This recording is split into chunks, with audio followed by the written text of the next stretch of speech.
Hey, I'm Doug, and this week we're teaching a class on jigs and fixtures. Today we're focused on building a router table, and we'll deal with other fixtures that we can use on table saws, band saws, things of that nature as the week goes along. So this is a beautiful router table. We've got some here at the school that are probably 25 to 30 years old. People are questioning, are they really strong enough? Trust me, we tested them. So in this class we're really emphasizing how things need to be square and parallel. Two things in woodworking that are quite important.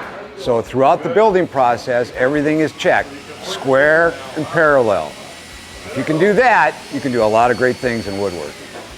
Hi, I'm Sue Batdorf from Fanning Springs, Florida, and I'm taking Doug's router table class on jigs and fixtures.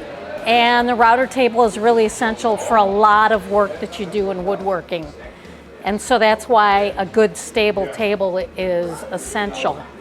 And you can buy them, but they're usually very expensive if you get a good one, and they're not as stable as this one. And Doug's teaching us a lot about good woodworking skills, especially with the materials we're using. And we're having a lot of fun in the class because a lot of the people have experience, they know basic woodworking, and we can joke around with Doug a lot, and we kind of interrupt some of his serious discussion with jokes, and he loves it and we enjoy it. We love the class. As far as the jig and fixture class goes in the making the router table, some people might read the class description and think it's too basic for me, I can do that at home, but there's actually quite a bit of challenge to it in getting square legs instead of rectangular legs and making your table more stable. So that's key, and especially the hints Doug's given us for working with MDF are crucial to any future MDF projects.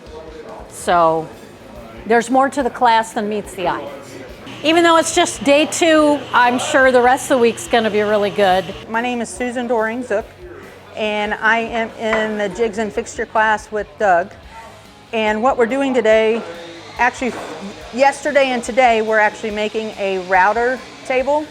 And since it actually becomes part of the machine, it's actually called a fixture. And then when we get done with the router table, we're going to learn how to make some jigs. When it comes to the table saw, we'll have a sled. We're going to learn some different jigs for the router table. And we're learning basically how to use MDF instead of plywood and different materials. So that's what we're doing this week. Actually, this class is a blast. And it really depends on the people and the instructor, and I haven't had any bad instructors yet. And the people normally are really good. So you make it what it is, and if you want it to be fun, it can be fun. If you are a serious person, then you might want to get a serious class. But it's actually a lot of fun, and I come here for a vacation, and I come here to just rejuvenate myself.